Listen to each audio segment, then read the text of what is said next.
Assalamualaikum warahmatullahi wabarakatuh. Saya perwakilan dari kelompok 11. Perkenalkan, nama saya Ulfa Masuroh dan dua teman saya yang lainnya yaitu Nur Lailatul Qadariyah dan Samratul Ilmam. Di sini kami akan membahas mengenai penilaian dalam pembelajaran tematik. Pengertian penilaian itu sendiri yaitu penilaian adalah proses yang dilakukan untuk mengukur pencapaian penilaian kompetensi peserta didik secara berkelanjutan dalam proses pembelajaran untuk memantau kemajuan dan perbaikan hasil belajar peserta didik. Penilaian dalam pembelajaran terpadu menggunakan authentic assessment karena pembelajaran tematik pada dasarnya adalah pembelajaran terpadu, maka evaluasinya juga menggunakan authentic assessment. Penilaian otentik atau yang disebut authentic assessment adalah suatu proses pengumpulan, pelaporan, dan penggunaan informasi tentang proses dan hasil belajar siswa dengan menggunakan prinsip-prinsip penilaian, pelaksanaan berkelanjutan, bukti-bukti otentik, akurat, dan konsisten sebagai akuntabilitas publik. Yang selanjutnya yaitu mengenai prinsip penilaian. Prinsip penilaian adalah asas yang mendasari penilaian dalam pembelajaran. Yang merupakan prinsip penilaian yaitu yang pertama adalah shahih. Berarti penilaian didasarkan pada data yang mencerminkan kemampuan yang diukur. Yang kedua yaitu objektif. Berarti penilaian didasarkan pada prosedur dan kriteria yang jelas, tidak dipengaruhi subjektivitas penilai. Yang ketiga yaitu adil. Berarti penilaian tidak menguntungkan atau merugikan peserta didik. Yang keempat yaitu terpadu. Berarti penilaian oleh pendidik merupakan salah satu komponen yang tidak terpisahkan dari kegiatan pembelajaran. Yang kelima yaitu terbuka. Berarti prosedur penilaian, kriteria penilaian, dan dasar pengambilan keputusan dapat diketahui oleh pihak yang berkepentingan.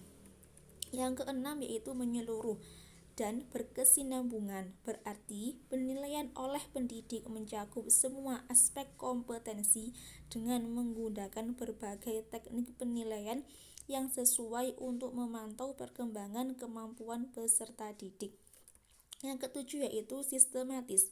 Berarti penilaian dilakukan secara berencana dan bertahap dengan mengikuti langkah-langkah baku. Yang kedelapan yaitu akuntabel. Berarti penilaian dapat dipertanggungjawabkan baik dari segi teknik, prosedur maupun hasilnya. Yang selanjutnya yaitu mengenai karakteristik penilaian.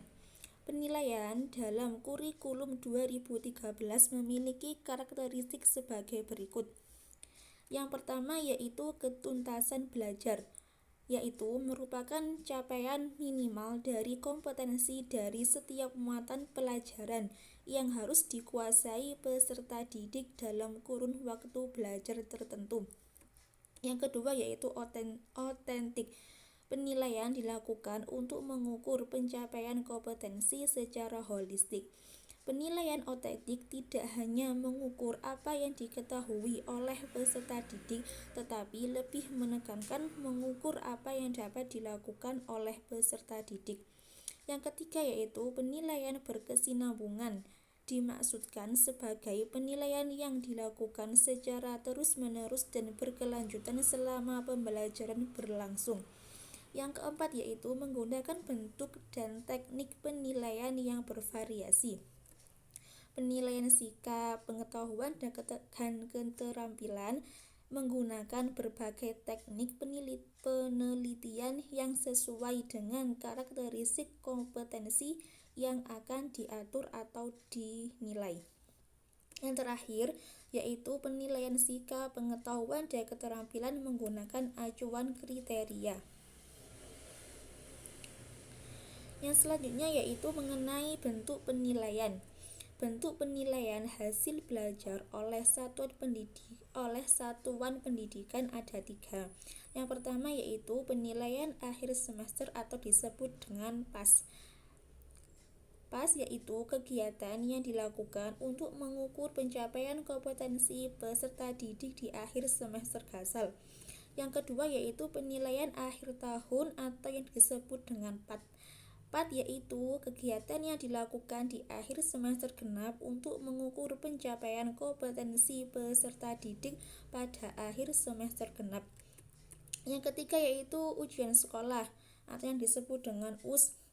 US yaitu kegiatan yang dilakukan untuk mengukur pencapaian kompetensi peserta didik sebagai pengakuan terhadap prestasi belajar dan penyesuaian dari satuan pendidikan.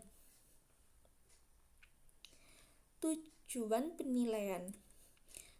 penilaian menurut Permendikbud nomor 23 tahun 2016 bab 3 pasal 4 yaitu: yang pertama, penilaian hasil belajar oleh pendidik bertujuan untuk memantau dan mengevaluasi proses kemajuan belajar dan perbaikan hasil belajar peserta didik secara berkesinambungan.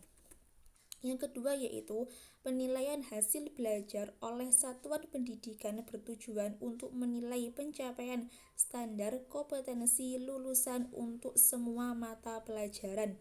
Yang ketiga yaitu penilaian hasil belajar oleh pemerintah bertujuan untuk menilai pencapaian kompetensi lulusan secara nasional pada mata pelajaran tertentu. Selanjutnya yaitu kompetensi dan teknik penilaian. Penilaian di sekolah dasar atau di madrasah ibtidaiyah untuk semua kompetensi dasar mencakup sikap, pengetahuan, dan juga keterampilan. Teknik tersebut diantaranya yang pertama yaitu merupakan penilaian sikap. Penilaian sikap dimaksudkan sebagai penilaian terhadap perilaku peserta didik dalam proses pembelajaran kegiatan kurikulum maupun ekstrakurikuler yang meliputi sikap spiritual dan sosial. Yang kedua yaitu penilaian pengetahuan. Penilaian pengetahuan dilakukan dengan cara mengukur penguasaan peserta didik yang mencakup dimensi pengetahuan faktual, konseptual, prosedural, dan metakognisi dalam berbagai tingkatan proses berpikir. Hasil penilaian pencapaian pengetahuan dilaporkan dalam bentuk angka, predikat, dan deskripsi. Angka menggunakan rentang nilai 0 sampai dengan 100, sedangkan predikat disajikan dalam bentuk huruf A, B, C, dan D. Yang ketiga merupakan penilaian keterampilan. Penilaian keterampilan dilakukan dengan teknik penilaian praktek kinerja, penilaian proyek, dan portofolio. Penilaian keterampilan menggunakan angka dengan rentang skor 0 sampai dengan 100, predikat, dan juga deskripsi. Yang selanjutnya yaitu kriteria ketuntasan minimal atau disebut dengan KKM. Kriteria ketuntasan minimal atau KKM adalah kriteria ketuntasan belajar yang ditentukan oleh satuan pendidikan yang mengacu pada standar kompetensi lulusan. KKM dirumuskan dengan mempertimbangkan setidaknya 3 aspek. Yang pertama yaitu mengenai karakteristik siswa. Penilaian harus dilakukan dengan memperhatikan kualitas siswa yang dapat diidentifikasikan berdasarkan hasil ujian jenjang selanjutnya, hasil tes awal yang dilakukan oleh sekolah ataupun nilai raport sebelumnya. Yang kedua adalah karakteristik muatan atau mata pelajaran yang komplektivitas. Penilaian harus memperhatikan komplektivitas KD. Yang ketiga yaitu kondisi satuan pendidikan. Yang dimaksud di sini adalah pendidik dan daya dukung pembelajaran. Selanjutnya adalah penilaian rapor. Rapor adalah kemajuan belajar peserta didik dalam kurun waktu 1 semester. Mengenai laporan prestasi mata pelajaran berisi informasi tentang pencapaian kompetensi yang telah ditetapkan dalam kurikulum tingkat satuan pendidikan. Untuk model rapor, masing-masing sekolah diperbolehkan untuk menetapkan sendiri model rapor yang dikehendaki. Asalkan rapor tersebut menggambarkan pencapaian kompetensi peserta didik pada setiap mata pelajaran yang diperoleh dari ketuntasan kompetensi dasarnya. Nilai rapor merupakan gambaran pencapaian kemampuan peserta didik dalam 1 semester. Nilai tersebut berasal dari nilai ulangan harian atau UH, ulangan tengah semester atau UAS, dan ulangan akhir semester.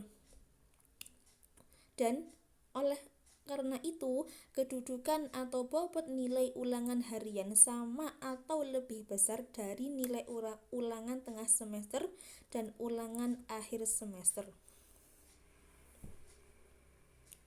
Sekian presentasi dari kelompok kami, kelompok 11.